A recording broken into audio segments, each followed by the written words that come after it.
think about it, you know, I mean, playing about. I remember Roy Clark at Man City talking about me. I was playing. I hated playing right fullback. Did you? When I was at Chesterfield, I left Chesterfield actually, having been there since I was about 14 to 21, and finished up playing in the reserves, because I've always been a man of strong opinions, and if I've got an opinion, then I, you know, I let them know all about it. But they wanted me to play at right fullback at Chesterfield. I said, if you play me at right fullback, I said walk out of this club and I won't come back. Right, so I finished up in the reserves, playing in the reserves. Right, which suited me. I go to Man City, right, so they played me fullback. Well, I played centre half in the reserves. Ken Barnes, who Dennis Law's always talking about, saying he was the best uncapped wing half ever. Ken Barnes was playing in the reserves when I got there, and Ken Barnes took me on one side one day and he said, Bill, thank God at last we've got somebody who can play football. So I'm playing football, playing centre half where I wanted to play, believing I was as good as anybody in the country, and all of a sudden they want me to play right fullback. Well, I'm not going to tear it down, playing for Man City. And I played there for years, and I hated every minute of it. Did you really? I hated it. Yeah, I couldn't get. We weren't allowed to go over the halfway line. You know, and I mean, like you see players now tramping down the wing, and the game's changed so much in that respect that there's more freedom, I think. I mean, they talk about all the coaching and what the positions they have to hold and all the rest of it. It's all discipline, but they've got more freedom now than we had in a lot of ways. So it's difficult to compare the two. I think football was more exciting in my day than it is now. I agree. Because you never get a goalkeeper that has what they call a blinder nowadays, do you? Never. They don't. When you get games when you know the goalkeeper. I mean, we had the best goalkeeper in the world at the time of Man City, Bert Hellman. Yeah. He lives in Spain. He'll be 90.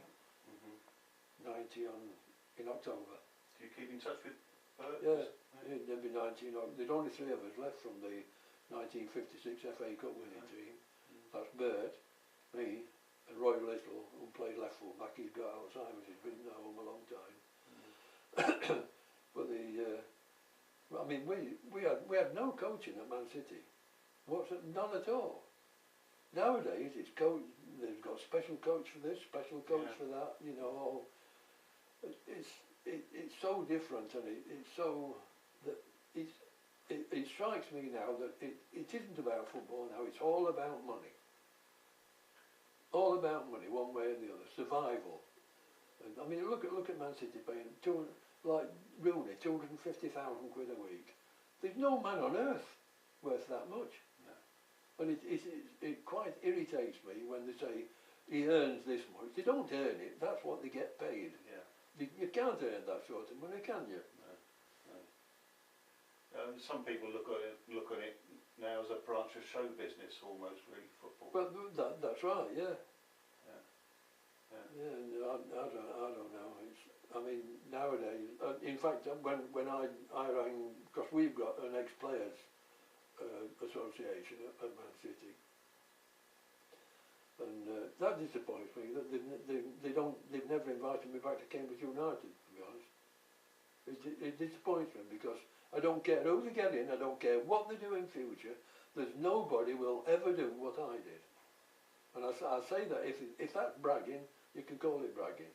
But I don't honestly believe, because they started from scratch, having no idea, they had no idea what they wanted to do themselves. The directors had no idea what they wanted to do, apart from doing better than Cambridge City. We'll see what we can do about that, being invited back.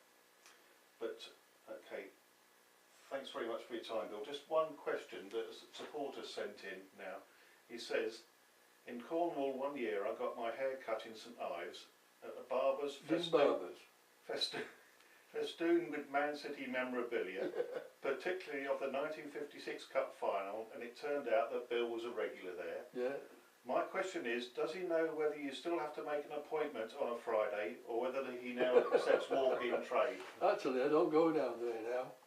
I see him now and again. I just pop in now and again and see him, but I used to go down regularly, have my haircut there. He's a real supporter. Yeah. I know he's a long way away, he doesn't Yeah. see them play, but he loves to. Every time I go in there, or every time I've been in there, if there's been someone else in, he's talked around till he's mentioned, and Bill played for Manchester City. That's him on there. Yeah. Always done that.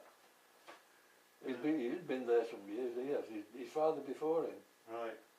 It's funny because many years ago, I'm going back. Oh Lord, I don't know, 40 years now or more, I think. Went in there one day and I'm talking, had my haircut. I'm talking in there and I said, and I've been out to Cloggy Point, which is going down the coast, right. going south from St Ives, a real windy day. We get some real windy days here, and in mountainous seas, and there's this one boat out there that's going doing this, fishing. Yeah. On your little boat, I'm not talking about a proper fishing boat, a little boat. Yeah. I said, there's some flaming lunatic out there in a boat, and he said, what time was that? I remember it playing, I said, about 2 o'clock. He said, that was me. I said, well, when you're damn dead feeling going out like that. All right, Bill, thanks ever so much. I could talk forever about football, sure. but as you've probably noticed, I move from one thing to another, and things come into my mind. But I enjoyed my time at Cambridge United, and I've still got a soft spot for them. But I look at them now and I think to myself, well, halfway up the league, not good enough. It just ain't good enough. Sure. They seem to swap a few players, and you know. I never read anything about any real quality. I think that's fair, yeah. All right, I mean, at least when I was there, there were players there that anybody, particularly non-league, would have wanted to sign. Definitely, yeah. And a good spirit there as well. I remember Bill talking about Bill Cassidy. I mean, Bill was in the pub down the bottom of Newmarket Road on the right hand side, just before you got the 4 lamps roundabout. I forget what it's called. Corner House? I forget what it was called, but there's a pub down there on the right hand side. Yeah. And he used to frequent that, Bill Cassidy. Uh-huh. And I knew he was a drinker, but he always did what I wanted him to do, on the pitch and in training. Yeah. And there was the bloke who ran the pub always had an awful lot to say for him. He was a supporter, but he was all mouth. And I took an instant dislike to him the first time. I didn't know what he did, but I took a dislike to him the first time I met him. And eventually I realised where he was from. And Bill Cassidy was going down there drinking after hours. Oh. So, and actually what he'd done, his wife, because Shirley used to get a bit of flack from players' wives if they stepped out of line, because knowing if they told her, she'd tell me, and I'd sort him out. And Bill Cassidy, she said, his wife said, I can understand him coming and pissing all over the kids when he's been drinking, but when he comes and shits on them, she said, I've had enough. So, because that got back to me, I didn't mention it to him, but it got back to me about him drinking. So I'm off down to the pub, aren't I? I walked in, I could see his face as I walked in, you know, because I didn't like him and he didn't like me. I said, I know what you're doing. Cassidy comes in here. I said, one more time, and I'm down at that police station. And I'll nail you some way or other. But he didn't do it again. All right. But he was a drinker, Bill was. Pity.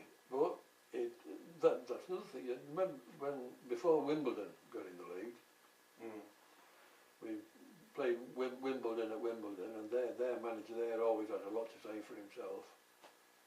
What was his name? He was there a long time. He was there a long time, yeah.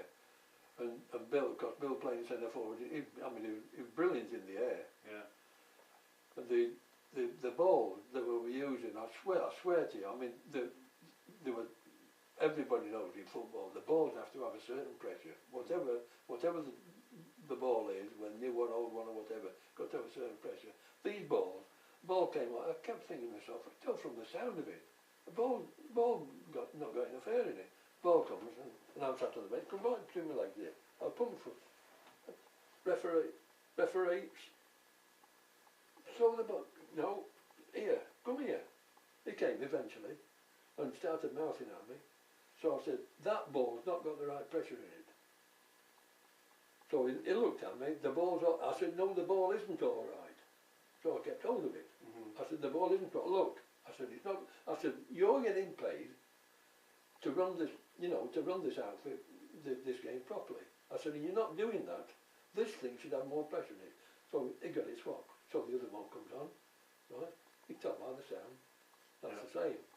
So their manager's doing it. No, he's doing it on purpose. Because you had a ball, when your head sinks halfway into it and it doesn't go anywhere, does it? So he changed it. Bill Cassidy scored twice, didn't it, second half? Both headers. All right. And I got a reputation for having to go at referees. And one of the old lads who used to be chairman, because I spent so much time at Lancaster Gate, well, chairman said I ought to have lodgings down there, because they used to look at me and think, I'm done too. They used to think, oh, not him again. But the chairman at the time, whose name I can't remember, was a very sick man. He used to come to Cambridge United occasionally. And he came, I can't remember his name, but lovely old lad he was. And he came to me one day and he said, Bill, he said, I've got something to say to you. So I said, what's that? So he said, you never were as bad as they made you out to be, I know that. I said, thank you very much, I really appreciate that. And I took Red Smart with me one day. We played Lincoln at Lincoln. We won at Lincoln. He sent me, I think it might have been Robin Hardy he sent off. He booked about 5 of my players and sent, if played another 10 minutes, I think he'd have cleared the pitch. The referee, he was absolutely diabolical. I sat quite away from the touchline, and Robin Hardy's come across to cover the left full-back, this ball coming in. And as he's come across, their player, the right winger, jumped on his back with his arms round him. The referee booked Robin Hardy. And because I'm absolutely doing me nut, aren't I? So anyway, I asked for a personal hearing. Then I'm down at Lancaster Gate again. And Red Smart was with us that day. He saw what happened. So he said, do you want me to come with you? I said, you come if you like. I said, don't think it make any difference, but you come if you like. So he came. So anyway, he'd sat there like, and you're not allowed to say anything. Or you weren't at the time. You weren't allowed to say anything, right? So and the referee got me there as well. So the referee's there, and they're going through what happened, right then, asking the referee, and the referee told him. And I'm sat there, dying to saying, he's lying. It's just not true. So I'm just sat there and biting my tongue. So eventually they come to me and say, right then, Mr. Leivers, what have you got to say? I said, for a start, I said, that man's lying. He said, it didn't happen like that at all, and he knows that. I said, and what's more, he was a good 50 yards away from what happened. And the chairman turned around and he said, I forget the referee's name, he said, is that true? Yes, it is. He said, and what the hell are you doing wasting our time then? So it didn't all go against you, but at the times I went down there, but I suppose I enjoyed it really.